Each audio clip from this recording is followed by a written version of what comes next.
And Ragebox Let's Plays has donated $5. Thank you so much for that. And he says, keep up the good work, guys. Been watching you for a while now. The game looks great, but I got one question. Where are those Droidekas? Where are those Droidekas? Where are those Droidekas? That's a good question. What's going on, guys? It's Ragebox here, and today we're talking about Droidekas in the new Battlefront 2. More specifically, how they can be implemented, what their moveset could be, and all the things we know about them so far. So strap in, guys, because here we go. So this is a topic that, of course, a lot of the Star Wars community who've been keeping up with Battlefront 2 have been talking about. You know, a lot of people want to see Droidekas, of course, because they were a pretty big part of the CIS Army, and just, let's face it, they're fucking awesome. I mean, come on. Big time to fuck some shit up. Shield generators. Weak ass Jedi fucks. Stand up. Let's go. What the fuck? Where you going, more bitch ass pussies? Damn, it feels good to be a gangster. A real gangsta-ass nigga plays his cards right. A real gangsta-ass... Yeah, they're fucking great. So far, there's been no confirmation that they'll be in the game. It's been hinted that they may be in the game after the game's release, because, you know, there's going to be a lot of free DLC and such added onto the game afterwards. So it's been hinted that they will eventually be in the game, but still no exact confirmation. Now, the first thing we're going to talk about is why some people think that they won't be implemented in the game, that they won't even be in the game at all. The biggest argument about it is that they're too OP. It's a balancing issue, that in the new system with the Frostbite engine and everything, and just the way things work now, it would be too broken. And of course, I have a counter argument to this that completely blows it out of the water. They're not as OP as everybody makes them out to be. Even in Battlefront 2, the original, there were ways to get around it. There were ways to defeat them, because Droidekas, they have a very specific number of weaknesses and strengths. Now we're going to talk about their strengths, and then we'll talk about their weaknesses. Now, of course, the biggest strength the Droideka has is the shield. Shield is a big fucking deal here. Alright, we're talking the biggest part of the fucking Droideka, okay? It is the fucking shield. Without the shield, Droideka's weak as hell. Droideka's got, like, let's say 100 fucking health, where like a normal unit would have like 200 or something, you know what I'm saying? I believe those are the numbers. But yeah, so the shield is the biggest part, and is probably the reason why people think they're so broken, because, well, it is a little hard to drop that shield, but if you can get it down, the Droideka is extremely vulnerable. Another strength that the Droideka has is its rate of fire. It shoots very fast. It is no pushover. It is no baby boy droid. It fucking shoots at a very good rate. Not only that, its blasts are particularly powerful. Its third, and I'm going to say its final strength that I'm going to mention, is its mobility. That is, once it's rolled up. You can go pretty fast with a damn Droideka when it's rolled up into its ball form. And that's the thing. That's what you do. You get around the map to the places where you want to be, to the places where you want to support the team and get in the front lines. Droidekas are front linemen. They get up there, they put up their shield, and they do some work. Except for the sniper Droidekas, of course, which I won't even get into, because we all know that they're definitely not getting in the game. No fucking way. We're not going to hope for two miracles here. But anyway, now let's talk about the Droideka's weaknesses. The things that make them not OP in the slightest. Number one weakness, I would have to say, is their ball form. Despite its high mobility, if you can hit a Droideka while it's in ball form, it does not take too many shots to kill it, or by a grenade or anything stronger would take out a balled up Droideka pretty quickly. That roly-poly sucker wouldn't stand no chance. Another weakness would definitely be its transition from ball form and then to open and shielded form. When it's in that transition, it takes quite a few seconds for that Droideka to get out and open up, and even a few more seconds until it can then activate its shield. And those crucial moments is when you need to light that sucker up, because that's when a Droideka is most vulnerable. And of course, they could make the Droideka cost like, you know, a good 5,000 or more battle points in order to activate it. Depending on what numbers they're going to use in the final game, I'm not sure. They said the numbers for the pre-alpha were less, so that everybody could easily, you know, get a hero and test it out and all. But I'd say the final numbers would be 5,000, 6,000 maybe for a Droideka. Then, let's say you get to a battle, you open up, and before you can even get fully opened and put up your shield, they light you up and kill you, and boom, you just wasted 6,000 points. So you see, there are risks you take when choosing a Droideka, but if you can, of course, get into the battle, get fucking shielded and fully torqued up, then yeah, you can lay down some fire and really do some damage, like any special class should. But yeah, so another weakness would definitely be the vulnerability they have before they get the shield up. And finally, I would say one of their final weaknesses, and probably one of their more annoying ones, is their mobility when they're not in ball form. Droidekas are extremely slow. Not only that, these bastards do not turn on a dime. They turn on like a $50. Okay, these things are slow when turning.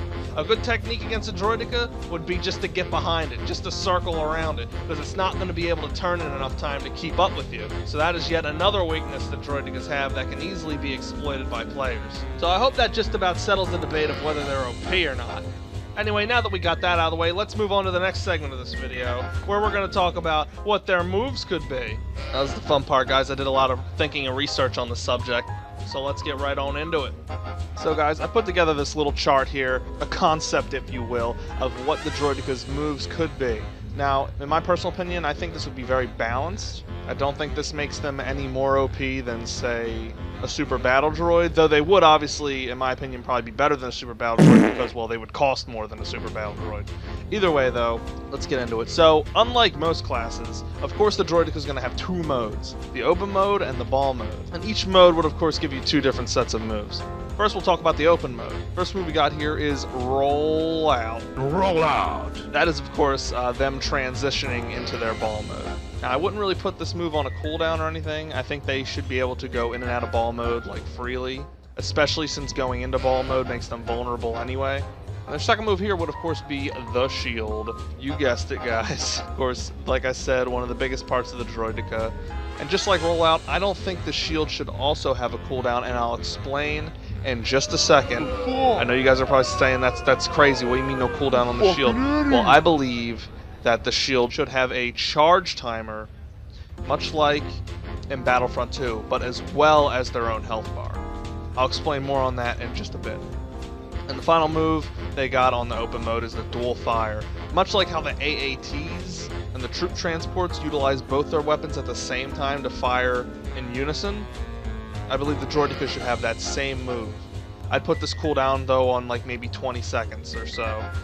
Pretty long cooldown for something like that, but with how much damage they do normally and the rate of fire, this move would really lay down the pain. And this is, in this moveset, their only offensive ability. So, and then next up, of course, is the ball mode. Pretty simple stuff here. Their first move is their transition into their open form, which again is on no cooldown, and then a speed boost. Now, while in speed boost, not only, of course, do you go faster, but if you hit someone in speed boost, you do some damage to them, and you could even kill them if they're low enough. And I think that would be a cool thing. I mean, that'd be some plays of the game right there, running over a couple people with the Droideka. I don't know, a little personal idea of mine. But yeah, so that'd be it for their ball mode, nothing too crazy. The speed boost would probably be on like a 10-15 second cooldown, somewhere around there. It would last for a good amount of time. Basically, you know, just to help you get into the battle faster, run over a couple foolish clones on your way in. You know, the good shit. So guys, we're going to go over a few concepts now for the health and the shields, how I think they would be best balanced, how they could possibly work in the game. As you can see here, the Droidekas would have about 600 health. Now, I know that sounds crazy, but the Super Battle Droids have 400, and that's just base health. Now, as you can see here, some of the health bars are colored blue, 5 of them to be exact. That's because 500 of their health would be strictly shields. Without the shields, of course, they only have 100 health, a measly little 100 health. It'd be real easy to take them out without no shield, especially with their low mobility, unless, of course, they get into ball mode. But I digress. With a whopping 600 health, it does take quite a bit to take down the shields, but of course it's not impossible. Furthermore, the shield makes you a pretty big target. I mean, it's much bigger than the Droideka. It's not hard to shoot the shield from many directions. I would go so far as to say maybe even buffing it a little. Maybe 600 might be too low. Either way, though, I think that would be a roundabout good health value for the Droideka. Now, how exactly would the shields work, you're probably wondering? Well, I'm sure you remember I mentioned earlier about it being on a recharge timer, much like how it was in the original Battlefront 2. If you guys recall, once you put the shield up, and once you took your first amount of damage, a timer would begin, which would slowly drain the shield. And I believe the more damage you took, the more the timer went down. However, that would not be a factor in my concept here, because while the timer in Battlefront 2 kind of worked as both a health bar and the timer, of course, in this, the timer would just be strictly that, a timer, a charge time, and you would have your base health no matter what. The way it would work is, with shield being on 0 cooldown, you could pop it in and out whenever you want.